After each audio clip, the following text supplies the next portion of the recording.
Are you a priority or an option in that relationship that you are in?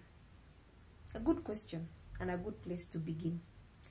Many times people have found themselves in relationships where they are treated more like an option, and out of ignorance they continue to roll with the relationship and they become casualties. And eventually what we hear are stories like marriage is a scam. But in real sense, marriage is not a scam. More so when you're a priority and not an option to your spouse's life. So then how can you tell that you come first in that relationship? Or how can you tell you're a priority in that relationship? I have 7 areas that we can use to gauge whether you are actually in a relationship that we can zero down and say is a situationship. Because when you're in a situationship, you are more of an option than a priority.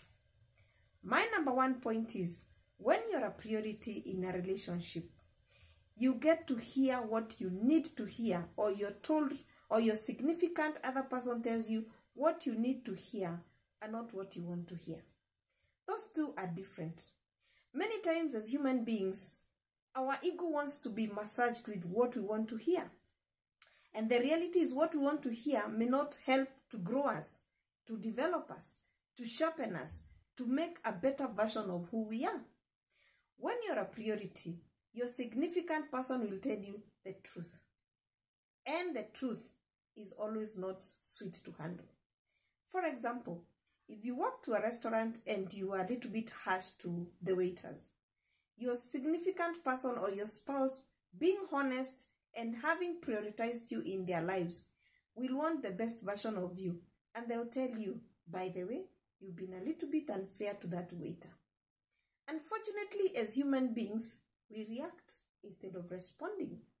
How I wish from now that we can learn that when your significant person corrects you, they're actually desiring a better version of you to emerge by working on your weak areas so that you can be able to enjoy that relationship.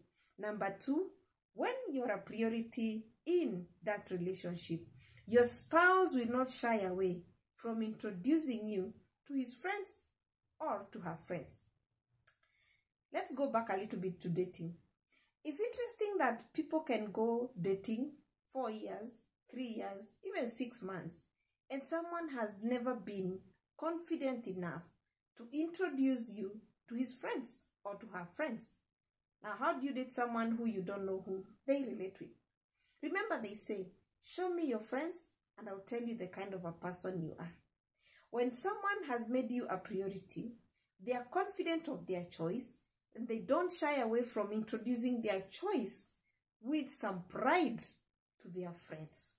Number 3, when you're a priority, your spouse will be proud to walk around with you in their events, or rather, they would want to tag along with you when they have events and occasions that they need to attend.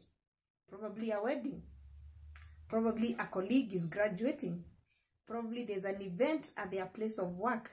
When they invite you and they desire your company, they are simply telling you with their actions that you're a priority in their life, you come first in their lives, and they enjoy your company. Let me address the married women. Many times when that invitation comes across, how do you handle it? Do you give all possible excuses as to why you cannot accompany your spouse for that company event or to that occasion? Which excuse do you give? Probably the children, probably the housework, probably you're not looking good enough. I want to assure you one fact. When your significant person invites you to such occasions, they are simply saying you're a priority, they love your company, and so what you need to do is dress up and show up. The next thing that you can use to gauge is that they take notes of your small details in your life, your low moments, your high moments, and they know how exactly they can come to be there and to be available for you. They may not offer solutions, but they can give you a shoulder to lean on.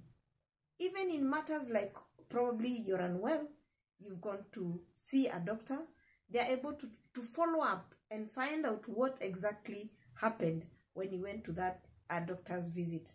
When probably you're doing a phone conversation, they can pick even from the tone that all is not well with you. Those are the qualities of a person who says you are a priority in my life and not an option in their lives. Number 6, you feel safe. You feel you're at your happy place in that relationship. Happy place relationships look like this. They are two-sided.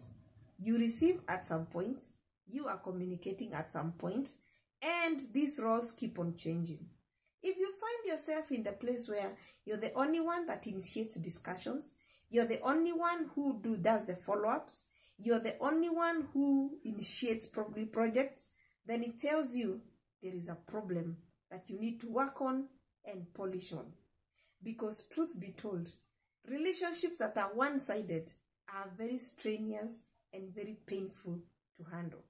And when you're in a situation where it's one-sided, they are simply telling you you are an option and not a priority. Number 7, and the last point, is that those things that matter most to you, they also recognize them, appreciate them, acknowledge them, and they make them also important to them. They don't demean your ideas. They don't demean your suggestions. And if anything, they loop you into their ideas, into their suggestions, way early into the planning process. They don't come to you as a last resort, or they don't come to you with the full package of what they intend to do or what the plan is concerning an issue, a matter, or an agenda.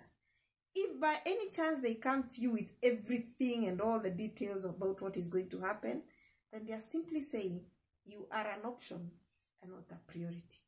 Anyone who prioritizes you, values your ideas, your inputs, they seek your suggestions, and they put them on the table for you to discuss across them. You may never agree on everything, but guess what?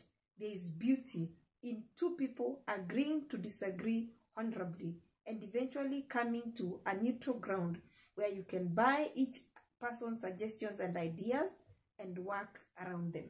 Remember, when someone has prioritized you, they are simply saying that I'm putting my love for you into actions. And love without action is actually dead. Finally, my closing remark is from this quote that you need to remember. Treat your spouse like a priority and not like an inconvenience. God bless you.